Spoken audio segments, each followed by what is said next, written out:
तिन्ही लोक जाळू शके कोप येता, निवाला हरू तो मुखे न मगेता. जपे आदरे पार्वती विश्वमाता, म्हणोनी म्हणा तेची हे नाम आता. श्रीराम. या श्लोकात देवी पार्वतीचा उल्लेख समर्थांनी विश्वमाता असा केला आहे. या सृष्टीचा कर्ता ब्रह्मदेव, पालनकर्ता श्री विष्णू आणि संहारकर्ता लयकर्ता भगवान शंकर आहेत असे आपण परंपरेने मानतो. तोच संदर्भ इथे आहे. भगवान शंकर कोपिष्ट झाले, त्यांचा राग अनावर झाला, तर हे विश्व ते भस्मसात करू शकतात. इतके सामर्थ्यशाली शंकरही श्रीरामनामाचा जप करतात. म्हणूनच रामनामाचा जप करा असे पुन्हा पुन्हा श्री समर्थ या श्लोकात सांगतात. जीवन विद्या मिशन या संस्थेचे सद्गुरू वामनराव पै सांगतात, तूच आहेस तुझ्या जीवनाचा शिल्पकार. आता हे सद्वचन आपल्याला लावून बघू. तुला शाळेत जाऊन शिकायचे आहे, चांगला व्यायाम करायचा आहे, तू नृत्य शिकत आहेस. हे सगळं जे तू करतेस ते तुझ्याऐवजी दुसऱ्या कोणीतरी करून चालेल का? ते तुलाच करायला हवं. तुला भूक लागली तर तुलाच जेवायला हवं. सोपं आहे. यशस्वी व्हायचं ठरवलं असेल तर कष्ट ज्याचे त्यालाच करावे लागतात.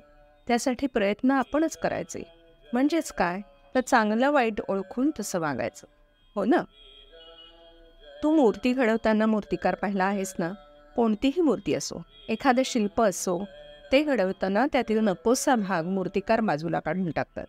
खरं तर त्या दगडात ती मूर्ती असतेच, फक्त नको असलेला भाग दूर झाला की मूळ वस्तू दिसू लागते. तसंच आपलं आहे. आपल्या प्रत्येकात तो सर्वोच्च परमेश्वर आहे. फक्त प्रयत्न करून तो आपल्याला शोधायला हवा.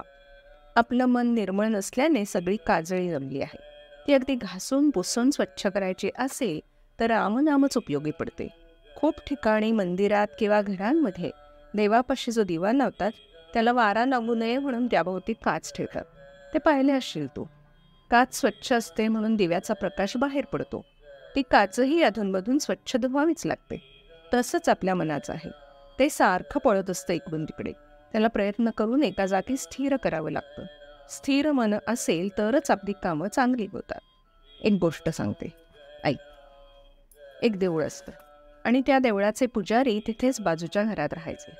देवांची रोजची पूजा, आरती, नैवेद्य अशी सगळी व्यवस्था ते बघत असत. एक दिवस एक अगदी छोटी मुलगी आपल्या आजीबरोबर देवळात आली आणि आजीप्रमाणेच ती सुद्धा देवासमोर शांतपणे उभी राहून काहीतरी म्हणू लागली. आता हा दिनक्रमच झाला होता.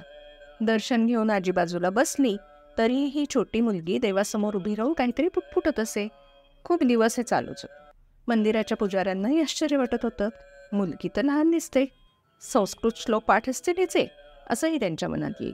शेवटी न राहून त्यांनी त्या छोट्या मुलीला विचारले, बाळ, रोज काय म्हणतेस ग इतकं मन लावून? त्यावरी छोटी म्हणाली, आजोबा, माझी आजी जे म्हणते ना ते काही येत नाही मला, म्हणून मी रोज ABCD म्हणते देवासमोर उभं राहून. म्हणजे तिचा भाव बघ. तिला जे येतं ते ती नीट मनापासून प्रार्थना करावी, श्लोक म्हणावा, त्याच भावनेने म्हणत होती. देव भावाचा भुकेला आहे. तिने मनापासून म्हटलेलं ABCD नक्कीच देवाला आवडलेलं असणार, हो ना? हाच भाव आपल्याही मनात येऊ दे. आपल्याही मुखात, तोंडात श्रीरामांचे नाव असू दे. अशीच प्रार्थना आपण श्रीरामांकडे करूया. जय जय रघुवीर समर्थ.